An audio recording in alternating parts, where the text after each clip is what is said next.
first, unless we like to be part of it. You can record it. Okay, fine. Okay, so as we talked about a couple of weeks ago, or last week, we will begin our session today with poetry provided by our dear Sarah. So, Yeah, and actually, I'm going to preface this. It doesn't have anything to do with Pomos, maybe it isn't a preface, but I won't be here next week, which stinks. So if you can take Amy's thing, I'd love to see it. But I won't be here because I'm going to be in Italy, and I'm going to be at, it's usually an artist colony in Umbria called Civatella, and they're doing a kind of food experience for a week and a half.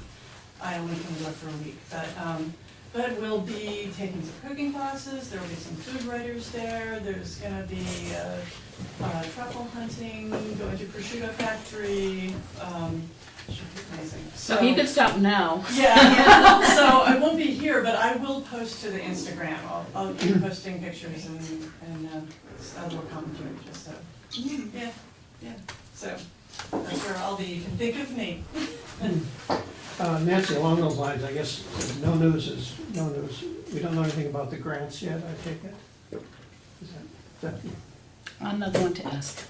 I don't know. Okay, I'll find out, but I don't know at this moment. okay. Sorry. I haven't tried to access those funds yet, I so. think they were supposed to be available starting in the fall, so I haven't tried it. Well, I mean, before you said, she asked about it, but it wasn't ready yet, and I don't know. I guess we were gonna be told when it comes, and that's why I say, I guess you know the answers, and they're not ready yet, or we don't know yet for sure.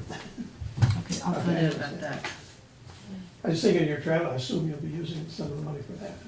Well, my mother is taking me actually, so I don't know. Save the money for another trip. Right? My lovely mother. Okay, so I have a poem. It's called The Cantaloupe. I talked about the cantaloupe a little bit, but I hadn't finished this poem at that point in my presentation. The Cantaloupe.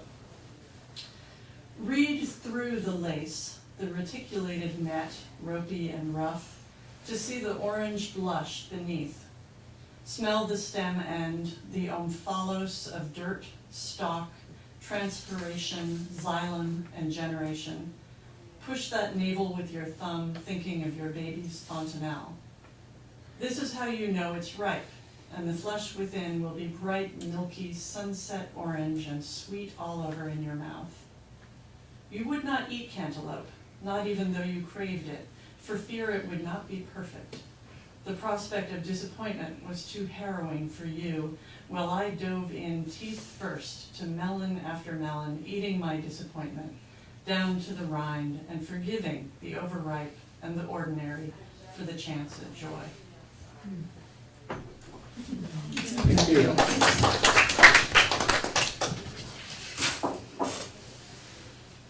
Very good. All right. Well, as you know, I'm interested in computers, and we'll. Can we first start? Yeah, it's good. It's on. Yeah. We'll give you a little overview of what I'm planning on working on. So the first part is going to be cod liver oil for some of you, but I'm going to try to go fast. But it's very good for you. It's going to make you strong with computer knowledge. But then we're going to go to sweets.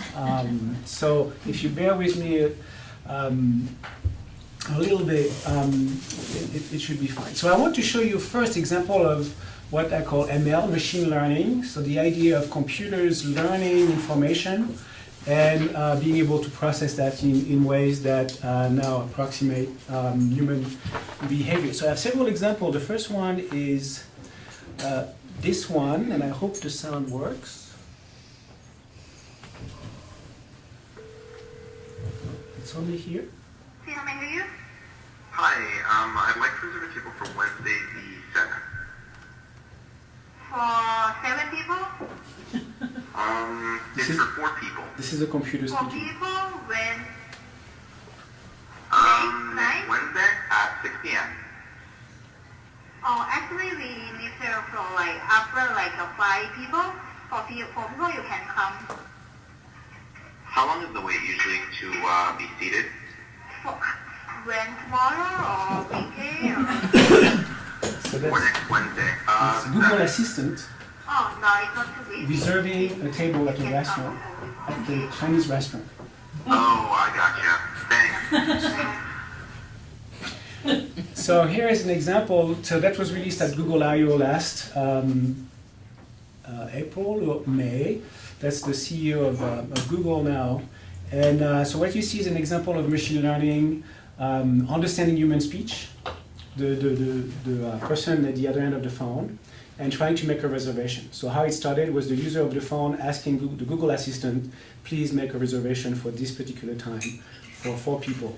And in the background, that phone call takes place, and you have a neural network that will decipher the speech of the other person, understand what is happening, and try to respond accordingly.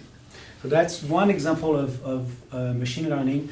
One that we know is self-driving cars. So we're having that, and here again, you have a computer that is analyzing images after images from videos, and from that extracting a lot of information, recognizing in the images that it sees. We have a view here where the other cars are, where the pedestrians are, what is moving, what is something that should not be worried about. And so this is another example of machine learning. This one, slightly creepy. Let's see if it starts. Yes. This is Boston Dynamics that was acquired by Google that makes humanoid robots. And in order for these robots to learn how to walk, they've been trained, but trained without necessarily writing an algorithm that understands everything about the environment, but mostly by, like a human being, training it, and every time it would fall down, the algorithm will modify itself. And what you get is this. Crazy, so human. Well, a human is bad at walking. If it were him, he'd be on the ground already. But this is the result of month and month and month of this robot being attached and trying to walk little by little to the point where it can walk quite well, and even perform tasks such as lifting 10-pound boxes. Anyway, so that gives you an idea of, and this is another example of machine learning, where a computer has learned how to balance a robot and make it go in a particular direction, avoid obstacles, and so on. One that you may have heard as well is a neural network. Actually, it's more than a neural network. It's a collection of algorithms that have now beat the best Go player in the world. So now computers can beat any human being at chess. Even very simple, you can get such an algorithm on your phone and play chess, and it will beat anybody, any human being. And Go is interesting because the number of moves that you have in the game of Go is more than the number of molecules in the whole universe. So there's no way that a computer could store all the possible moves available. Therefore, it has to decide with limited information what the best move is. That doesn't look like a real Go board. It sure it's not 5 in a row they're playing there. You might be right. I mean, I don't think it has enough corners, I thought. It's possible. Yes, I'm not a Go player, so this was the image of a Go game that I found. Somebody So else, seen Go or a Go table? it's probably, yeah. This is just a separate question. So, are you saying that computers can't beat you at this game because there's too many? No, I'm saying computers will beat you now. Or actually, the computers will beat the best human being. But it's not because they know all of the ways. It's Exactly. because they can analyze. Right. With chess, the computer can store all the possible moves. Because So that's beating a human tangible being was number. a question of figuring out all the domain to explore in order to beat a human being. But with Go, it's not possible. So the computer has to kind of estimate, and I don't want to use the word intuition, but it has to somehow decide with limited information what the best move is in order to beat the human being that's playing against it. And that is a neural network, which is where I'm going, what I'm going to be showing you. One example also of machine learning is when you use your phone and right away it discovers all the faces. So you have a neural network in your phone, in the app, that is very quickly analyzing all the pixels, and there's probably 1 million pixels that are there, and quickly identifying where the different faces are. So, you know, we are aware of that. So it's in our life. Some of them with the self-driving car, we're going to have that coming soon. This one is also slightly creepy. This is a neural network that has been trained. So the word training is something I'm going to come back to. Trained to recognize and generate Obama's lips, and given a particular speech, will make his lips move according to the speech. And so using this system, we can generate videos of people that have never been filmed, but generated by a computer. So here's an example. And saying things they never said. Yeah, and say things that they've never said. Disturbing implications. Full-time employees, and their ability to survive on $8 an hour in New York City. And foremost in all of our minds has been the loss and the grief felt by the people of Orlando. Most of us don't get our health care through the marketplace. We get it through our job, or through Medicare or Medicaid. And what you should know is that, thanks to the Affordable Care Act, your coverage is better today than it was before. Women can get free checkups, and you can't get charged more just for being a woman. To give his employees hope together to pass a common, there's a bill that would boost America's very, very hard times. Some progress, at least within the So small that's governments. an old video. Use the sound of the old video and move it over. When you're giving a speech, make sure you use a lot of pauses. America's businesses have created 14.5 million new jobs over 75 straight months. We're developing technology. Every technology can be used Okay, so that. in some negative. Is it? Yeah. So yeah, so that's what neural networks can do, which is really amazing. And neural networks are really going in a world of almost alchemy, where we don't necessarily understand how they work. We know how to train them, but there are no real scientific knowledge yet that says if you want to create a neural network to model the lips of Obama, it should have this particular architecture. It should be, with these many layers and that many neurons. We don't know that yet, and so it requires a lot of fine-tuning, training. This is the video that I asked you to watch. And actually, Tom's son-in-law works with this guy at Well, Google. as he said, his boss, he's the boss of his boss.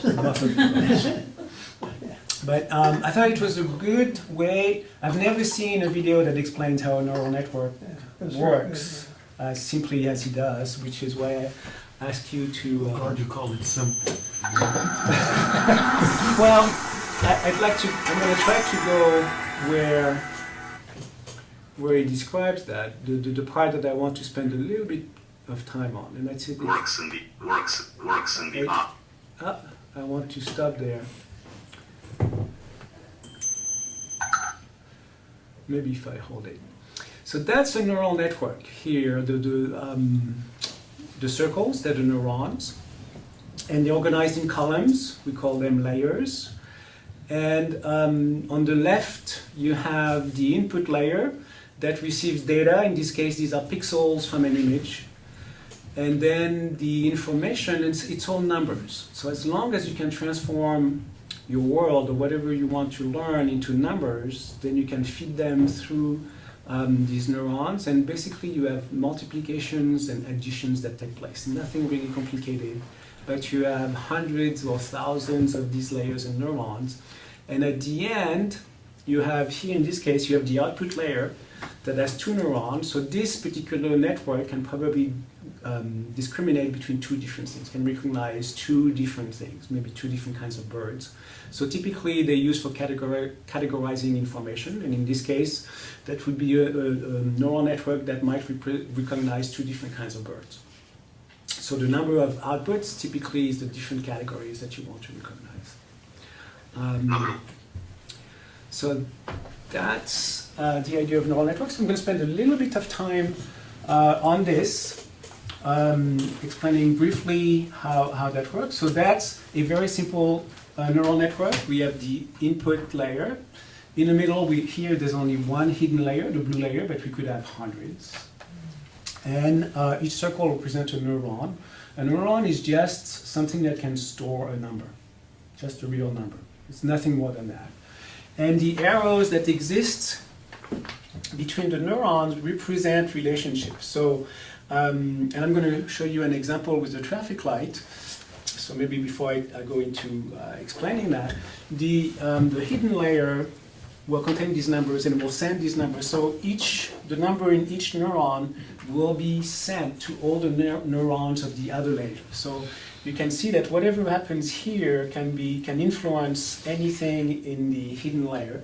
If there's another layer, that would influence everything. So if you think of this layer being used in categorizing something, whatever is going to be output here will be a number, typically between 0 and 1, and it will be a probability.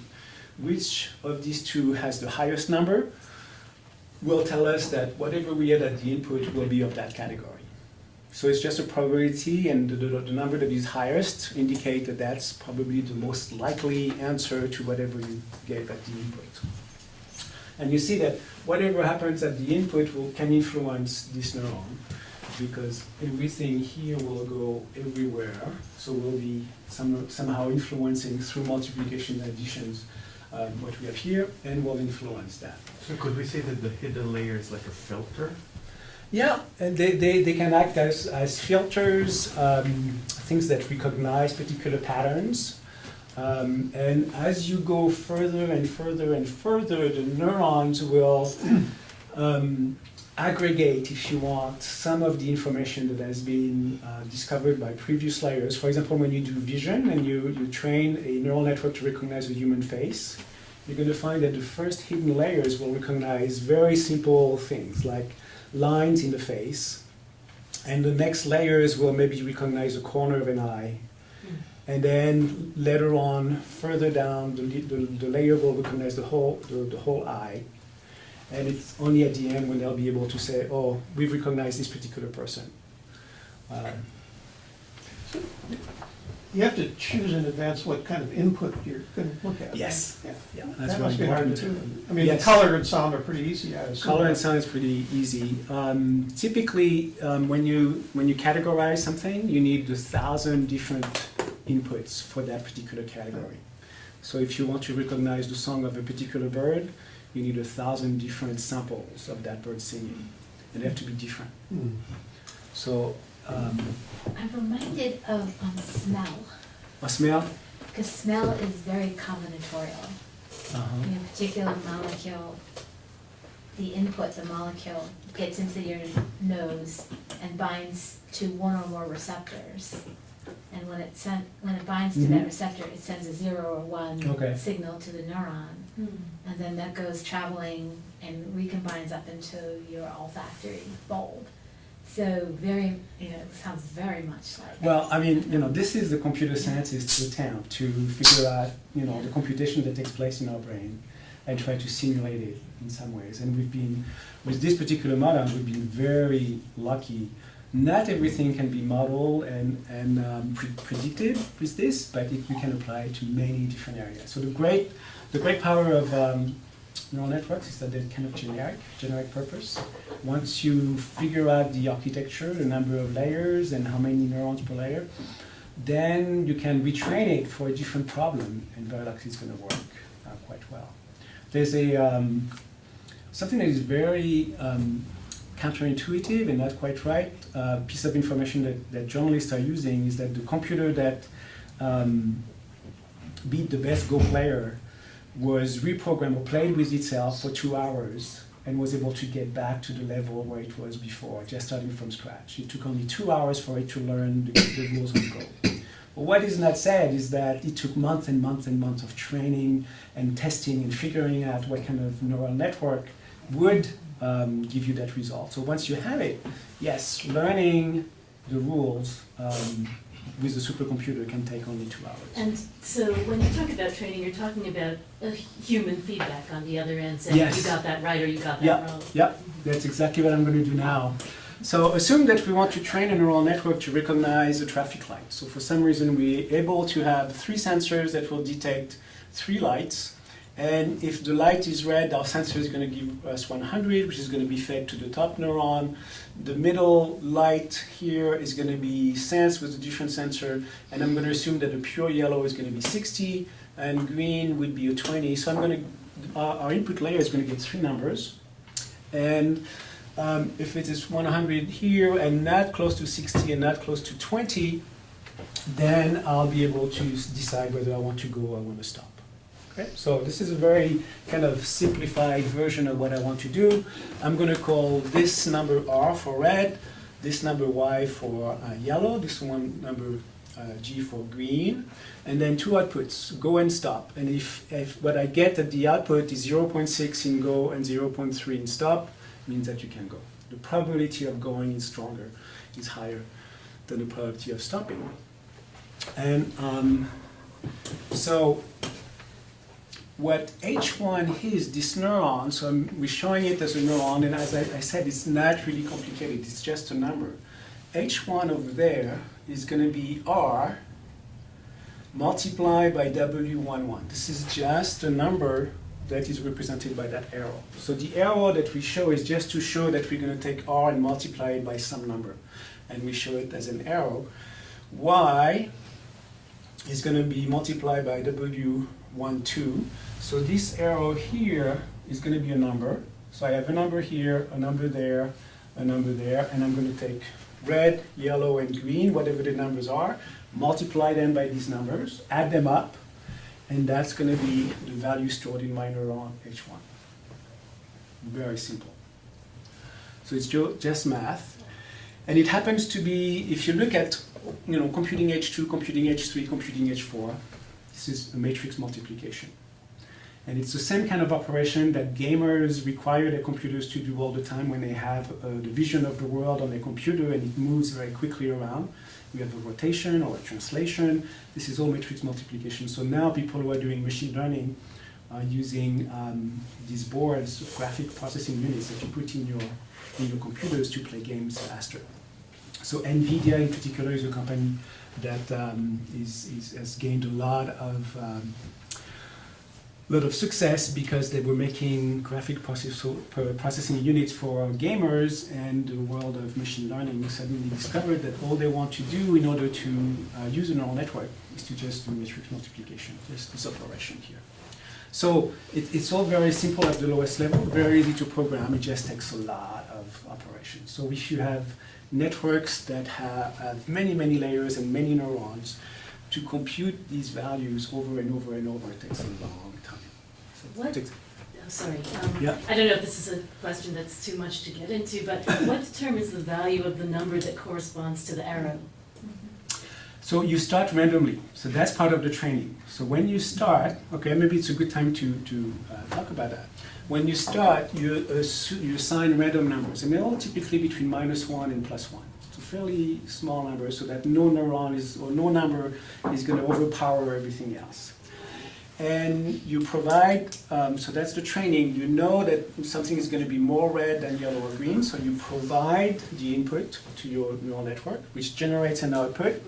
You get your 2 numbers, and if it was red that was the intense light, you should have had a stop as the most, the highest probability.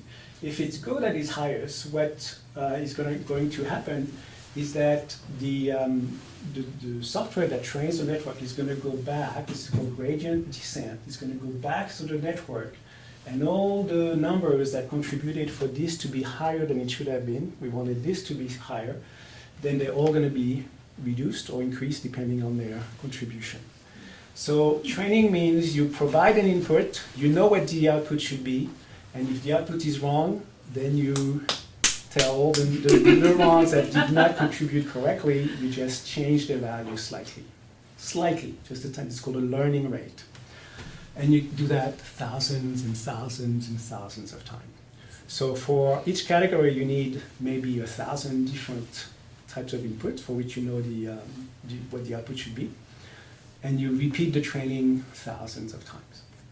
And every so often, you're going to stop, and you're going to take inputs that the network has never seen before, or for which there was no gradient descent taking place. And you're going to say, well, what do you see now? What can you tell me about these new inputs?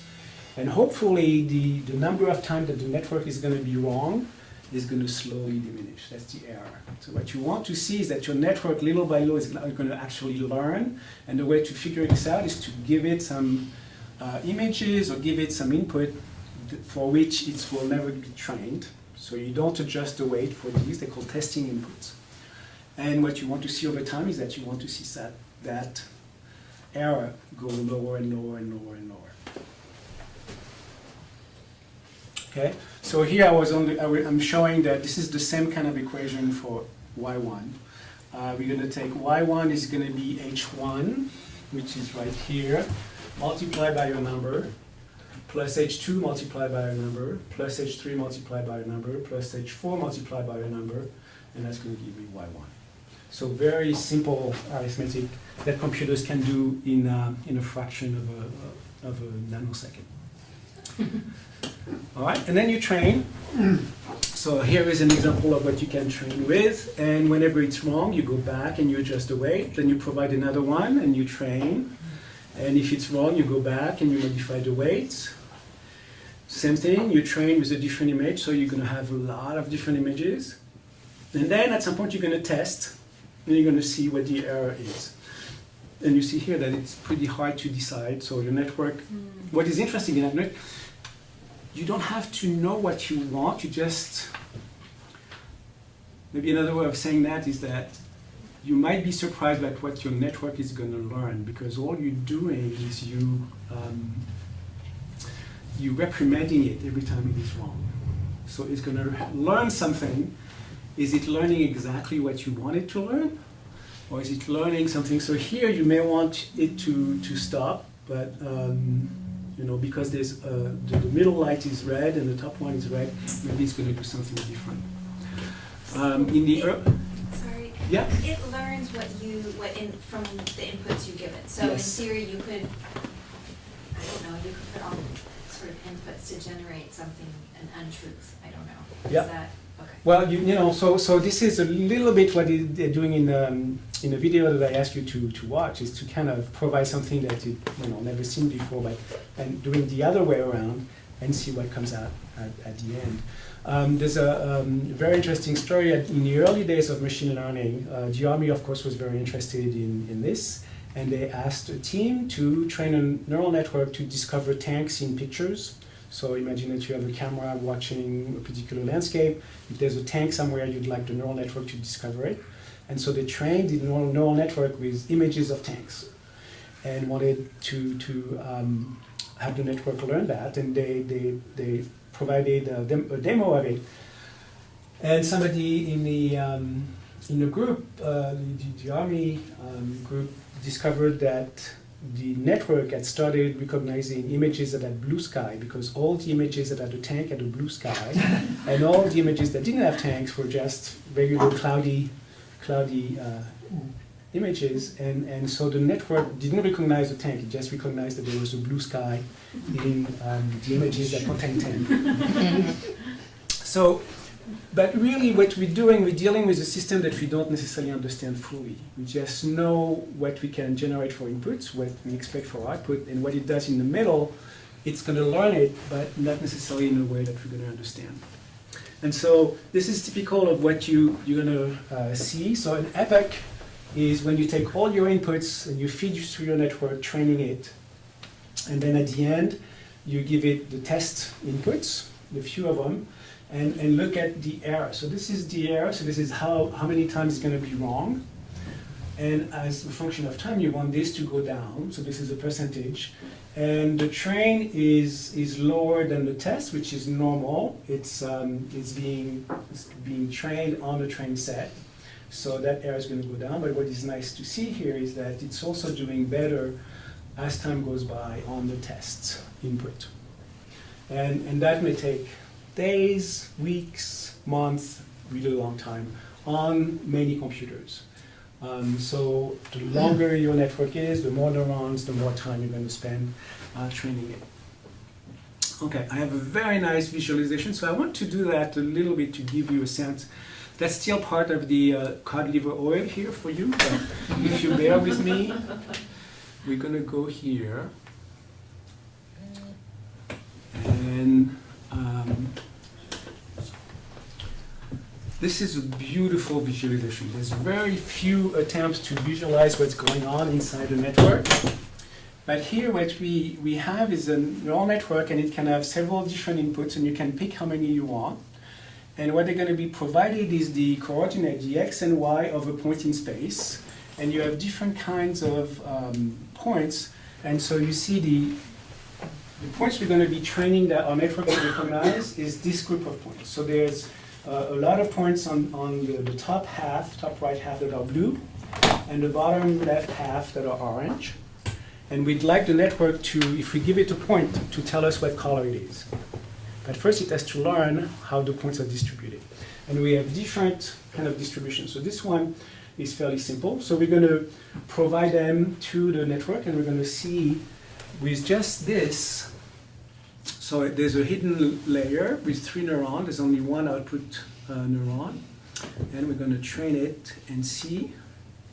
And you see right away it has divided the space in 2. And it's coloring blue the space that it believes will contain only blue circles. And it's coloring yellow the space that it believes contains only orange circles. And you see here it learned very fast, and that's the error. The error went down to 0. And right now there's no error. It is absolutely perfect at discovering if you give it a point, whether it's blue or whether it's orange. Does that make sense? But isn't the input exactly 180 degrees different than that? Isn't the input what? So on the left, the data, the Here? square, Yeah. has the orange in the upper left. And you have the orange in the Oh, this is just a, it's like a reflection. it's an icon. It's just to show you, you have 3 different types of points. You should concentrate on that. That's the true pattern that it's going to try to learn. This is just to help you, decide which particular pattern you want to work with. So we just did this one. Let's do this one. This one is more interesting. See, all the blue points are in the center, and the orange points are in a circle around. So we're going to, without changing anything, we're going to see what it does. And the error went down to almost 0, 3% error, less than 1% for training. And it has divided the space very nicely in 2 areas. How did they decide that that previous one just needed 1 neuron and this one needs 3? Oh, it's totally trial and error. Okay. Yeah. And So if it continues to fail, you add more neurons? yeah, exactly. So here, if I want to be a little faster, I could say, well, maybe I don't need 3 neurons in a hidden layer, so I'm going to remove one, and let's see what our network can do. And you see here, with 3 neurons in the middle layer, it's having a harder time learning the space that is being provided. And so the error is 19% and 20%. So and that corresponds to these. It's not able to label these circles blue because it has too few neurons, which is an interesting way of. I mean, that applies to us as well. If you don't have enough neurons, it doesn't matter. You're not gonna get it. Yeah. So that's why some kids can't get into math. I don't know. Few neurons. But the one that is the most interesting is this one. You have 2 spirals. One is blue, one is orange.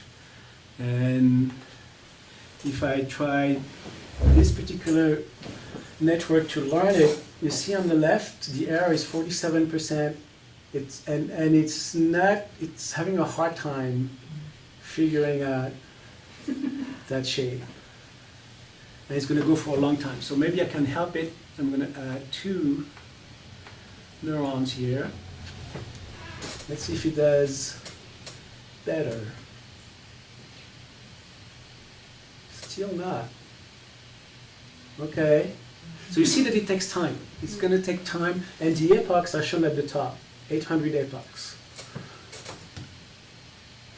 And it's learning something, so the error right now is 40% roughly, so it's wrong almost half of the time, a little better than half of the time. So what I can do is add additional neurons at the input. Actually, I can add all of these different ways of providing. So x1, x2 are the coordinates of the point, but you can provide different variations of that, so it gets more information about how the points relate, and you can see that if it has more information, then it's going to start. And you see, it's hesitating. It's learning, but at the same time, it's having some problem, and every so often it gets better, and then it loses it, and it comes back. But it can definitely understand a more complex view of its world with more neurons. And I can add some more here. Anyway, this is the kind of thing that I can play with at night and forget that I have to go to bed. Yeah? So you use a lot of language to talk about the computer that we use to talk about human brains. You say it understands, it hesitates. Yeah. Is that something within your field that people are comfortable with? Do you think about that language at all? It helps me if I think of it that way, because then I can figure out. I mean, I'm working in a very different area with this, and knowing that, you know, every so often these are the curves I'm going to be looking at. But when I see this jiggling, I understand that it's hesitating, and it's not stable, that it's getting it sometimes, and then the next time it's not. And so if I anthropomorphize the computer, it helps me understand what might be better to do with it in order to help it. Based on what would happen to yourself Yes. if you were hesitating Yeah. and you didn't? Yeah. Huh.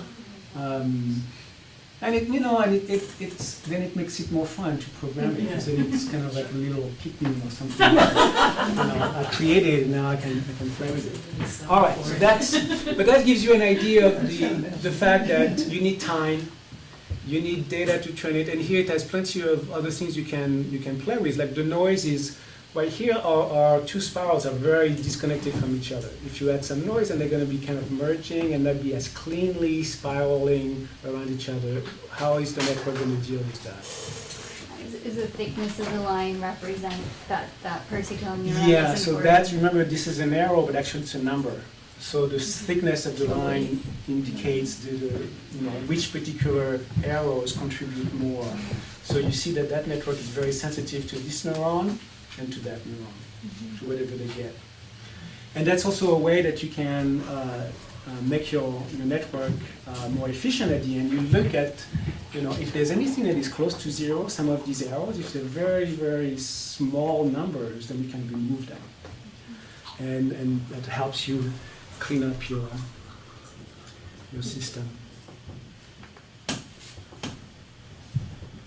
Oops, I lost my Is there presentation. anything you can learn from the patterns of the hesitations and the breakaways? I don't know that you can. No, I'm not working. So this is kind of a new area for me that I've been diving in last year. So I'm not necessarily as good with it yet as some of my colleagues. So I don't know. What I know when I see hesitation is that the network is not powerful enough. That I'm making my network reach the limit of what it can learn quickly. And what is also interesting is that sometimes, like here, see this? So, so for a while it was having problem, and then suddenly it's like, oh yes, I got it. Aha. And then it stays there. It's that aha moment. And so we start with random weight. You start with random numbers everywhere, and then you provide your inputs and you train it.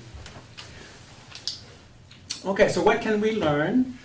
What can we make a network learn? Well, images, we know about that, but this is how it works. So we assume that this is a better resolution of Lincoln. Well, all pixels, so you make it black and white.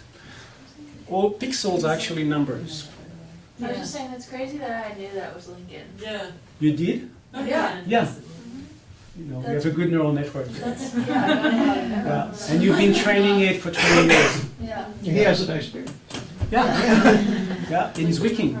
Yeah. See that? Yeah. But anyway, all pixels are numbers. So for us computer scientists, it's pretty obvious, but not always for everybody else, is that an image, when it's stored in memory on your computer, is just a collection of numbers. And if it's a black and white image, the number is the shade of gray. So 0 is black, and a high number is white, and anything in between is the shade of gray. So what you have is you can represent this image as just a collection of numbers, and what you do is yet you take each row of number, one after the other, and you provide that as the input to a network. So think about it. This is really interesting. And so I have this exemplified with this. So this is a typical example that is used when people learn neural networks. You teach a neural network to recognize handwriting. So you have a collection of numbers written by people. Here is a 6. They are all stored in a 28 by 28 pixel image. So that corresponds to 784 pixels. So you take the first row here, so the row of numbers, you provide that as input to the top pixels, and then the next row down, and the next row down. And you see that you kind of, when you do that, you break the image in some ways. The fact that these white dots are next to these white dots, well, this white dot is going to be right here, and the one below here is going to be somewhere else. Because of the internet connection, the network doesn't care. It doesn't need the data to be in 2 dimensions in order to analyze it. So you take this image and you transform it into a long thread, pass it to your network, and then you train your network to recognize something. So maybe recognize Lincoln. That'd be cool to do. You know, recognize this. So here's the example with all the training data. So that's the training data for recognizing digits. So that's typical example that you do when you learn machine learning. Here's an example of a training set and a testing set. So here we come closer to where I want to go, which is looking at food. So you see that you can train a network with images. So on the left you have many images of the same thing. So you need many images of an apple, many images of a pear, many images of a tomato. And then this one also recognizes animals. And when you test, you need images that are different. They cannot be images that the network has seen before or that has been trained on before. You can pass an image through the network and prevent it from adapting its weights. So that's part of the test, but they have to be different. So here I have only a few of them, but typically you need 1,000 or more. You can learn sound, because the sound wave is this is the sound wave of somebody speaking and saying a particular word. You sample it at different points in time and you get a long string of numbers, and that now can be fed to a network. So you get maybe 2 seconds of time that you can provide to a network, but the network can learn. The network is going to be completely agnostic to what you're going to ask it to learn, as long as it's in numbers. So that's why your phone asks you to say, "Hi Siri" 3 times when you're setting it up? Yep. It's going to start.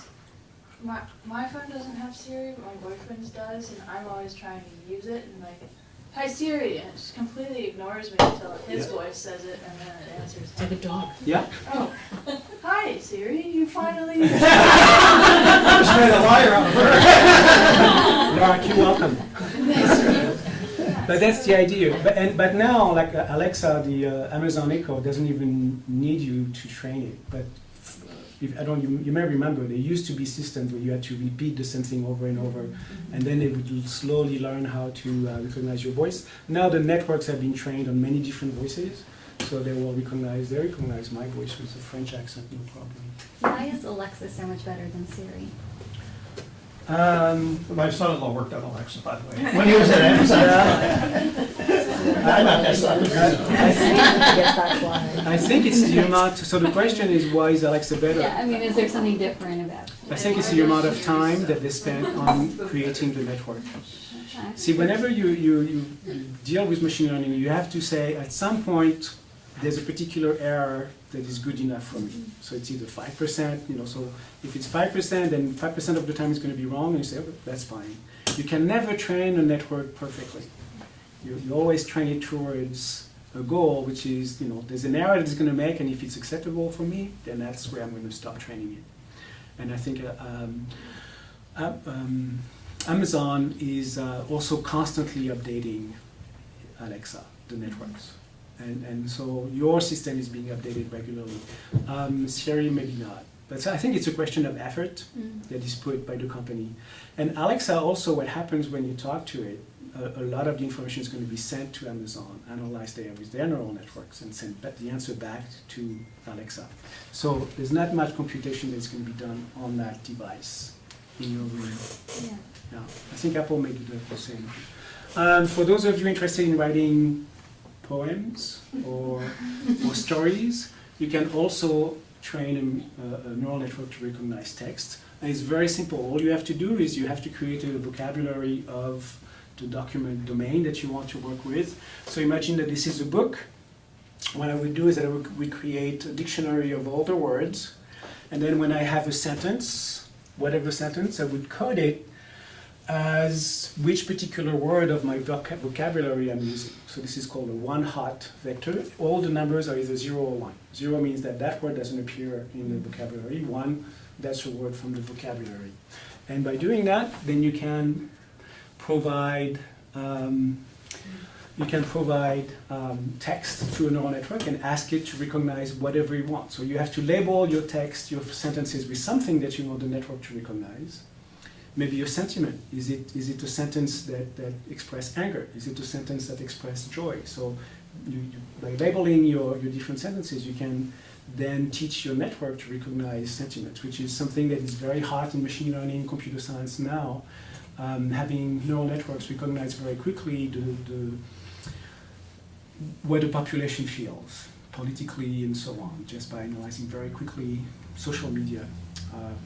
I have a colleague whom we just hired in computer science, Jamie Macbeth. His research is to analyze tweets of gangs and recognize very quickly if there are two gangs that are tweeting each other and it's going to come to somebody shooting at somebody else. And neural networks will be trained to do that.